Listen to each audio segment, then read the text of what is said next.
আসসালামু আলাইকুম প্রিয় দর্শক, আজ আমরা জানব এআই সম্পর্কে। আজ আমরা এমন এক প্রযুক্তির কথা বলবো যেটি আমাদের ঘরে, ফোনে, এমনকি মনের ভিতরেও প্রবেশ করে যাচ্ছে। নাম তার এআই। এআই মানে কি? আর্টিফিশিয়াল ইন্টেলিজেন্স, বাংলা যাকে বলা হয় কৃত্রিম বুদ্ধিমত্তা।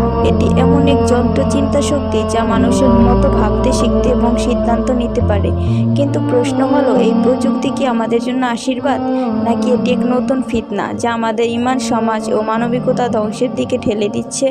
চলুন কুরআন ও হাদিসের আলোকে জেনে নেই এআই এর ভালো দিক, খারাপ দিক, নিরাপদ ও সেবামূলক কাজে এআই। মুসলিম দেশগুলোতে স্মার্ট মসজিদ ব্যবস্থাপনা, আজানের সময়সূচি, ইমাম ভিত্তিক প্রশ্নোত্তর পরিষেবা চালু হয়েছে এআই দিয়ে। 4. দিনী শিশু শিক্ষায় উপকারী। ইসলামিক গল্প, উজু শেখা, নামাজ শেখা শিশুরা সহজে শিখতে পারছে এআই ভিত্তিক গেম ও ভিডিও দেখে। খারাপ দিক, এআই এর ফিতনা ইসলামিক দৃষ্টিকোণ থেকে। 1. মিথ্যা তথ্য ও বিভ্রান্তি ছড়ানো। এআই কখনো ভুল ব্যাখ্যা দেয়, ভুল হাদিস, বিকৃত কুরআনের অর্থ দেয়। মিথ্যা কথা বলা সবচেয়ে বড় পাপ, সহিহ বুখারী। 2. মানবীয় মূল্যবোধ ধ্বংসের আশঙ্কা। এআই দিয়ে এখন এমন ছবি, ভিডিও বানানো যায় যা বাস্তবে ঘটেনি। এটা মিথ্যাচার ও প্রতারণা। যে ব্যক্তি মিথ্যা কথা বলে বা বানায় তার জায়গা জাহান্নামে, সহিহ বুখারী। 3. এআই দিয়ে হারাম কাজকে সহজতর করা হচ্ছে। অশ্লীলতা ছড়ানো, চ্যাটবট দিয়ে অনৈতিক কথাবার্তা, রোবট গেম, এসব ঈমান ধ্বংস করে দেয়। ইন্টারনেটের শয়তানি দিক আরও ভয়াবহ।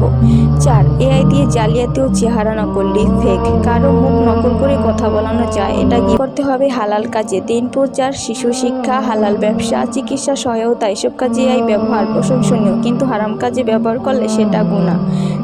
3. সতর্ক থাকা ও সচেতন থাকা জরুরি। এআই জেনারেটেড কন্টেন্ট যাচাই করা, মিথ্যা ছড়ানো থেকে বিরত থাকা।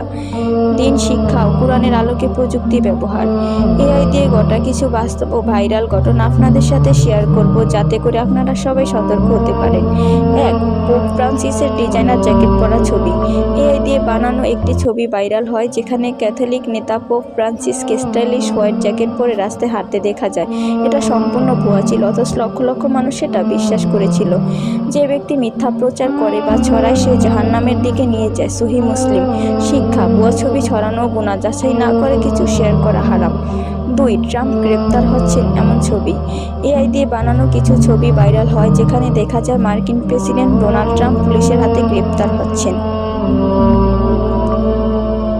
ইসলামিক বার্তা, যে ব্যক্তি এমন কিছু বলে যা সে যাচাই করেনি তা মিথ্যার অন্তর্ভুক্ত, বুখারী। শিক্ষা, এআই দিয়ে বানানো মিথ্যা ঘটনা সমাজে বিশৃঙ্খলা সৃষ্টি করে।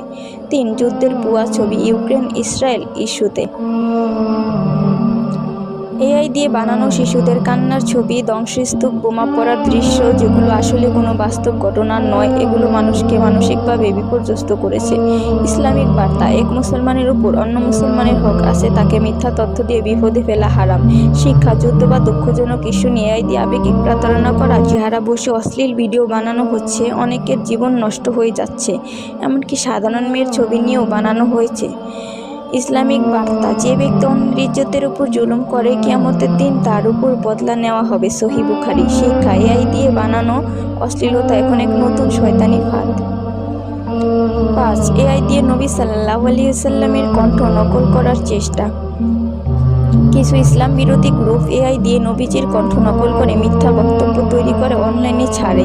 এটি স্পষ্ট শিরক ও কুফর। পুরো মুসলিম বিশ্বে এ নিয়ে ক্ষোভ তৈরি হয়। ইসলামিক বার্তা, নবী সাল্লাল্লাহু আলাইহি সাল্লামের উপর মিথ্যা রচনা করা শয়তানের কাজ। শিক্ষা, এই এআই ফিতনা আকীদা ধ্বংসের জন্য ব্যবহার হচ্ছে। এই গল্পগুলো দিয়ে কি শেখানো যায়?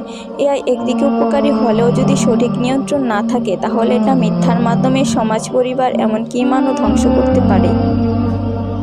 শেষ কথা, এআই আমাদের জন্য একটি পরীক্ষা, ফিতনা। যেমন টাকা, খ্যাতি, প্রযুক্তি, এগুলো সব এক একটা পরীক্ষা। আমরা যদি এআইকে আল্লাহর সন্তুষ্টির জন্য ব্যবহার করি তাহলে এটা হতে পারে এক মহান নিয়ামত, কিন্তু যদি আমরা এটা দিয়ে হারাম ও গুনাহের কাজে লিপ্ত হই তাহলে এটা হবে আযাব ও ধ্বংস।